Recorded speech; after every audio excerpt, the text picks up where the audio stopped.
Sa mga taong di po nakakalimot pong mag-subscribe, naniniwala po akong sila ay may natatanging busilak at may mabubuting kalooban. Saan man kayo naroon sa iba't ibang sulok ng mundo, sana kayo palagi malakas at malayo sa sakit araw-araw. Pagpalang umaga, tanghali o gabi sa inyo lahat. Sa mga taong di po nakakalimot pong mag-subscribe, maraming salamat po sa inyong lahat. Sana wag po kayong magsawa mag-subscribe sa akin. Ipagpatuloy nyo po lamang pagsuporta at pagtulong po sa akin. At tatanungin ko pong napakalaking utang na loob sa inyong lahat. Diyos na po ang bahalang magagabay sa inyong lahat. Sa mga baguhan na ngayon lamang po nakatuklas ng aking YouTube channel, Liwagan ng Pangasinan, huwag na po kayong magtubiling pindutin ang subscribe, like, and share. Pakipindot na rin po ang bell icon para palagi po kayo updated sa aking mga isusunod na mga video. Pakakalob ko po at ituturo ko po sa inyo lahat ang aking mga nalalaman na panggamot sa spiritual at physical na karamdaman at lahat ng mga panggamot ng mga orasyon dito po lamang matutuklasan sa Liwagan ng Pangasinan. Pakatanda at pakaingatan po lamang, gamitin po lamang sa kabutihan at huwag sa kasamaan, gamitin upang makatulong sa mga taong nangangailangan at huwag pong ipagyabang at palagi po inyong sa puso't isipan panatiling magpakumbaba sa isa't isa, magtulungan, magbigayan, higit sa lahat magmahalan. Huwag pong makalimot pong tumulong sa mga taong hiniga po sa hirap ng buhay. At ito yung napakalaking kayamanan sa langit sa pagtulong sa kapwa. Hindi matutumbasan sino man. Kaya ang Diyos na po ang bahalang magsusukli sa lahat po ninyong mga ginagawang mga kabutihan. At pagkakalob sa inyo lahat ang siksik, dikdik at tumapo ng pagmamahal ng ating Diyos ang mga makapangyarihan sa lahat.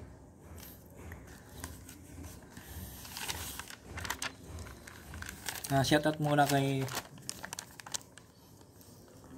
Berlin de Palisok, Pwek tayo commented, Shelly Oriola, Prambigo, Ryan Abisti, Jonix Binadin, Iran Ramirez, Didi, No, Ramnel de Rosario, Andy Bonifacio, Crisley Abucaw, Uchiri, Tini Tiron, Angelica Bundok, Jarita Palma, Alicia Apple, Fight to Win, Ambrosio Magalpo, Clarita C, Arting Camacho, Maricel Placido, Lipina Pilipi, Ilmay, Tripoli commented, Mariana Rangis, Lori Cayago, Joan Bibbs, Nogit, Gillian, Jake Bulbider, Luciano Borja, Inarpic, Muki Hunters, Nathan Burt commented, Maylin Jumampu, Ali Mercadias commented, Bray Barcelona, Bruno Ganda, Boy Beginner 83, Arnold Francisco, Brian Bimsa, Rodi Joaquin, Cutie Takan, Inday Sari, Kokojun, Cecilia Cruz, Merk Jam, PB Purok, Tani Gianan, Joseph Lacada, Ibinen Calado, Antonio Suarez, Ruan Reynoso, Marvin TV, Coldo TV, Karen Ocampo, Ibinen Nigano, Shani, Alin Ramos Pabriag, Ishap Kilar, pagkagat ng Dilim EDC commented, Ruyang 90 Tiger, Maruka, Bacarelipio, Sim Gamer 69, GC Maay Galvis, Yunumo Estrada commented. Sa mga gusto magpa-shoutout po dyan, mag-comment lang po kayo sa baba para i-shoutout po kayo. Napaka-importante rin po ang magpa-shoutout para ganahan po sa pakikinig ng aking video. At higit sa lahat po sa mga hindi po na-shoutout po dyan na nagsusubscribe po, maraming salamat po sa inyong lahat. Sana po wag po kayo magsawa mag-subscribe po.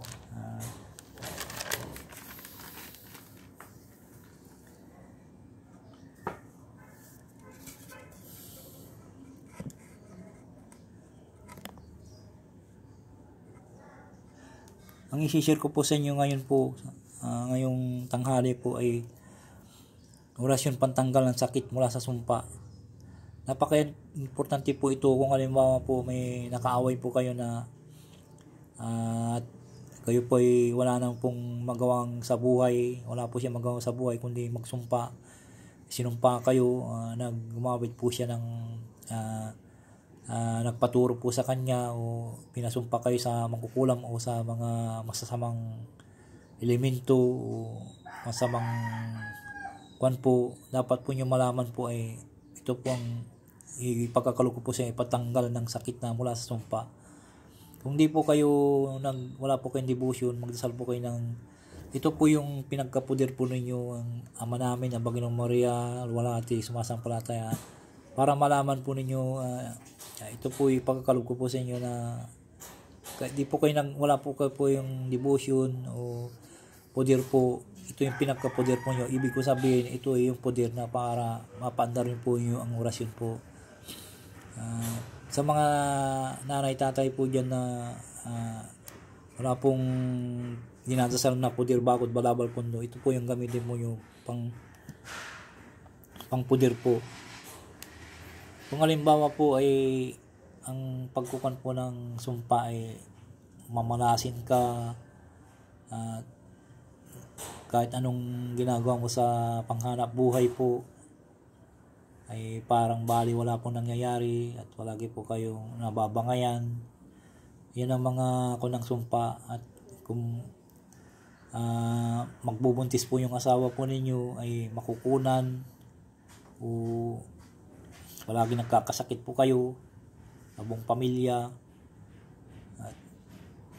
at wala pong tigil-tigil po yung pagkasakit po ninyo. Ibig sabihin po yun ay kayo po ay sinumpa.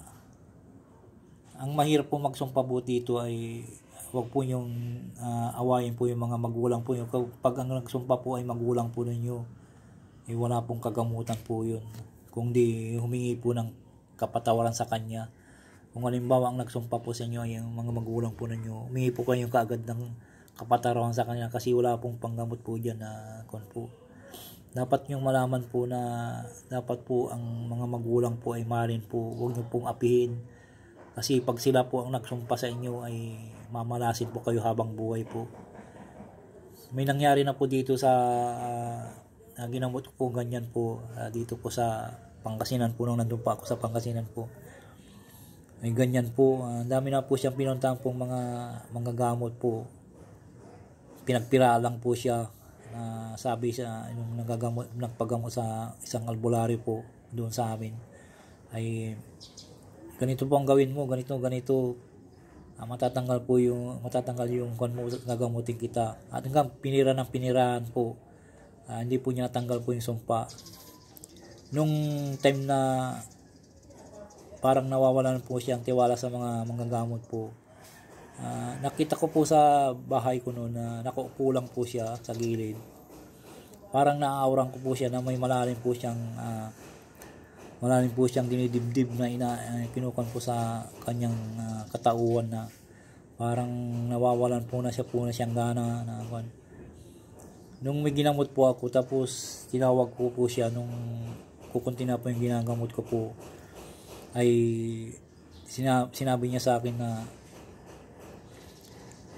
pinagtapat niya sa akin na parang nawawala na ako ng gana sa mga anggagamot ngayon kasi nagkalit-kilitsi po yung buhay ko dyan sa naubos po yung mga ko. Sabi ko sa kanya, pinaliwanag ko po sa kanya, bago ka pumunta dito bro, magkon ka muna sa magkon ka muna, magdasal ka muna ng gabi-gabi o magpamisa ka sa inyong bahay, tapos magdasal kayo sa buong pamilya araw-araw bago matulog pagkagising. Tapos kung kung mo yung 3 araw na po yun ang dire-diretso, tapos bumalik ka dito sa akin at tuturo ko po sa iyo kung ano na kung mo matatanggal po yung kung mo. Nung bumalik po sa akin ay pinagtapak ko sa kanya na ang gawin mo to habang buhay pa yung mga magulang mo. Ako sa kanya, kasi sinumpa siya ng magulang niya, humingi ka ng tawad, hindi ka kausapin ng magulang mo. Ang gawin mo, bumili ka ng mga regalo mo, iregalo mo sa kanila. Kahit hindi ka, kung ano yung nagawa mong kasalanan mabigat noon na pinagsasabi mo sa kanila o nilalait mo sila na magulang mo, tinakwil mo sila, ang gawin mo, bumili ka ng regalo mo at ibigay mo sa kapatid mo o sa mga tiyahin mo, sila ang magbibigay. Gawin mo yan na hanggang hindi uhupa yung nagawa mong kasalanan. Tapos pag medyo nararamdaman mo na medyo pupunta ka doon na mamasyal ka sa kanila na medyo gumaga na yung kon mo, sabayan mo ngayon ng humingi ng tawad. Yun ang gamot sa paghingi ng tawad sa sumpa. Pag na humingi ka ng tawad, sabay mo silang yakapin ng maigpit at sabihin mo na patawarin po niyo ako sa aking mga nagawang kasalanan. Sabihin mo gano'n. At ikinukuhan ko po sa inyo na magbabago na po ako at buong puso ko pong ikukuhan po sa inyo na nagkamali po ako minsan. Sana huwag na pong maulit, at ikukuhan ko po sa inyo na hindi na ko gagawin, at yun po, ibabalik po yung ginawa ko po sa inyo na mga pinangkukan ko po sa inyo. Yun ang sabihin nyo lamang po, at humingi kayo ng tawad. Kahit ano pong diskarte nyo panghingi ng tawad, papatawarin kayo ng pagbuo. Yun ang po ang gamot na pangwala po ng bisa, ng orasyon, pangtanggal ng sakit mula sa sumpa. Kung sa magulang po ninyo, kung sa iba naman po, ito po yung gamitin mo, yung magdasal po ng isang ama namin na Banginoong Maria, luwalhati, sumasampalataya, at isunod po yung orasyon po ng 3 beses po. Narito po ang orasyon: Hapir Ama Usi, para up, pura up, usa ama ripa. Hapir Ama Usi, para up, puarap, isu ama ripa. Rapir Ama Usi, para up, puarap, isu ama ripa. 3 beses po salin sa isip lamang kung ipo sa dibdib ng 3 beses. Gawin to araw-araw hanggang mawala po ang iyong sumpa. At maraming salamat po sa inyo na sana po nagustuhan po nyo, at naintindihan po niyo aking paliwanag. Kung sa ang nagsumpa sa inyo magulang po ninyo, humingi kayo ng tawad sa magulang po ninyo.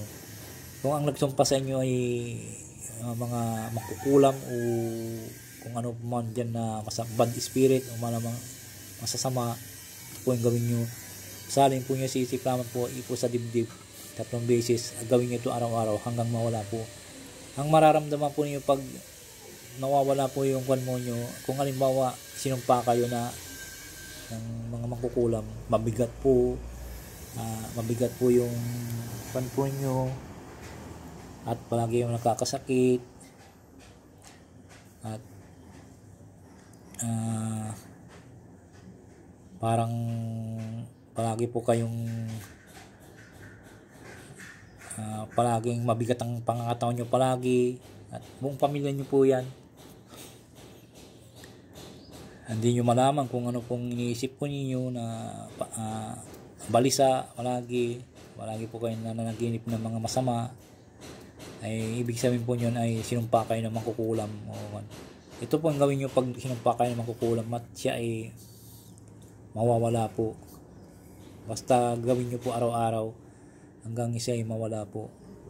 Mararamdaman nyo po naman kung mawala po, kasi gagaan po yung pakiramdam po ninyo.